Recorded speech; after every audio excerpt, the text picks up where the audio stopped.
In the previous video, we looked at the formation of enolates. So this is an enolate ion. It's what forms after you have deprotonated the alpha carbon of an aldehyde or a ketone. In this case, it would have been a ketone. And so what we're going to look at in this video is an important reaction of enolates, and that's alpha-alkylation.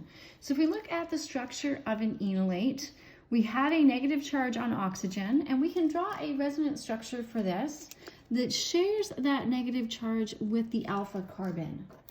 And so we are going to draw that. So there it is. So this is both resonance forms of the enolate ion. And so what we're going to see is that of these two sites, the oxygen and the carbon, it's the carbon that tends to be the nucleophilic site. And so when we take an enolate and we react it with an electrophile, so we'll just call this enolate resonance. And so let's take a look at the reaction of an enolate with an electrophile. So if you have that same enolate, and I tend to draw the resonance form with the oxygen having the negative charge, and that's just because this is the dominant form, or I guess the most stable contributor to the resonance hybrid, right? And so if we have some sort of electrophile, and we react it with our enolate ion, what we'll see is it's going to add the electrophile to that alpha position. So we have these electrons come down to form the double bond, and then we will simply attack our electrophile, forming a new bond between the alpha carbon and the electrophile. So the result is that we still have a carbonyl compound when we are done, but we have formed a new bond at that alpha position. And so if we wanted to add an alkyl group, what we could do is we could add in an electrophile where we have a carbon that is electrophilic. And so the most common example of that would be something that you saw a lot of in the first semester of organic chemistry, and that's using an alkyl halide. So let's take a look at that. So if we want to do an alpha-alkylation for an electrophile, we need to use an alkyl halide. So let's look at a quick example. And so let's use something like methyl iodide. And so what this would do is we could add a methyl group to that alpha carbon. So we could have these electrons come down to form the pi bond to give us back a carbonyl. And then the electrons would swing from this pi bond, would swing out to attack that electrophilic carbon, and you would break the bond to the iodine. And so this is a good example. And this would work very well because your methyl halide is a great substrate for this sort of reaction. This is actually an SN2 substitution on that alkyl halide. And so we know from first semester that your SN2 reactions work best with unhindered alkyl halides. And so what we'll see here with enolates is that your alkyl halide needs to be either methyl or primary. So let's look at an example with a primary alkyl halide. So we just extend that carbon chain a little bit. And so maybe we can react this with something like this propyl bromide. And so this should also work well because this is a primary halide. So we've got a methyl halide here. So when we call something a methyl halide, we mean literally all there is a methyl group attached to that halogen. There are no other carbon atoms. This is a primary halide. So these are your two good substrates for this reaction.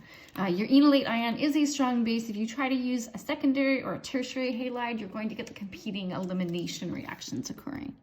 So you can do the same thing. So these electrons are going to come down to form the pi bond, and then the electrons from the pi bond of your enolate are going to attack your electrophilic carbon atom. And so your electrophilic carbon atom is, of course, the carbon that is directly attached to the leaving group. And so in this case, we'd be adding that purple chain to the alpha carbon. Okay, so we have two good examples here. We were using a conveniently symmetrical ketone. In the last video, we looked at the difference between kinetic versus thermodynamic enolates. So let's take a look at that when it comes to alkylation. So we'll say alpha-alkylation. We're still going to be looking at this. But we're going to bring in the concepts of kinetic versus thermodynamic if our ketone that we're starting with happens to be asymmetrical. So we're going to look at kinetic versus thermodynamic.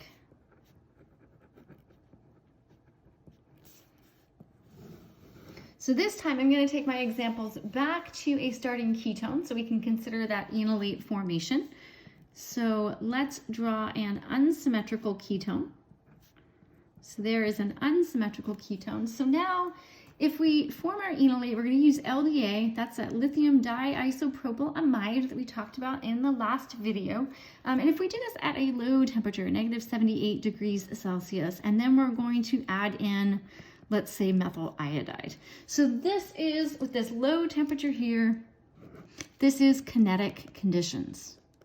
So what that means is that you're going to form the least substituted enolate. So we can draw our diisopropyl amide. And I'm not going to bother drawing the lithium, that's a counter ion. And so what that's going to do is it has a choice of removing an alpha hydrogen here or an alpha hydrogen on the less substituted side. And at this low temperature, it's going to react on the less substituted side. It's where you have less steric hindrance, so that reaction takes place faster, which is what this term kinetic is referring to. So we will form the enolate on that less hindered side. So that would be after the first step. So your intermediate enolate would look like this.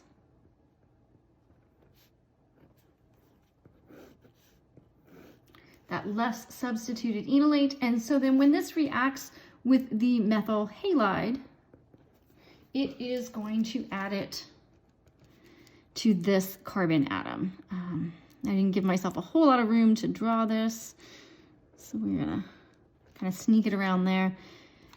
So I really should have put this over here, but we're forming the bond to this side, and I hope we can see that with that arrow. So let's go ahead and draw the product. And we're gonna draw that new methyl group here in pink so we can keep track of this. So the alkylation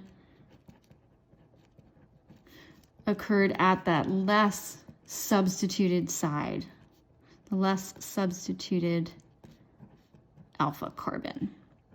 And that's because we formed that kinetic enolate. So this was our kinetic enolate.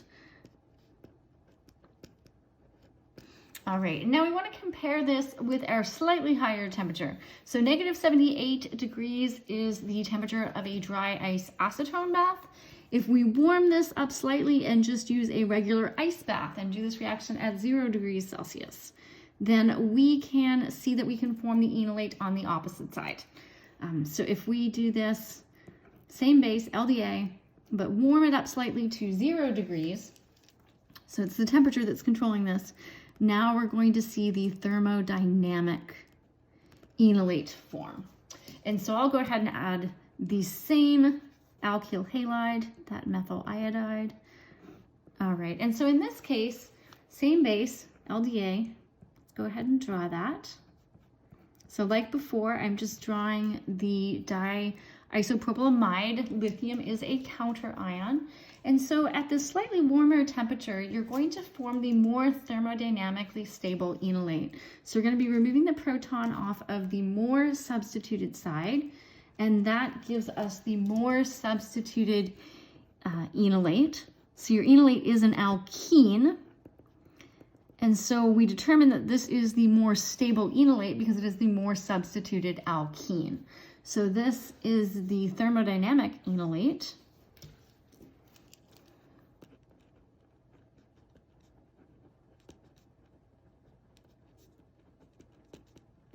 And so we'll notice it's on the opposite side as the structure above it. And so that means that it's the opposite alpha carbon that is going to react in this case. So I'm going to draw in the methyl iodide.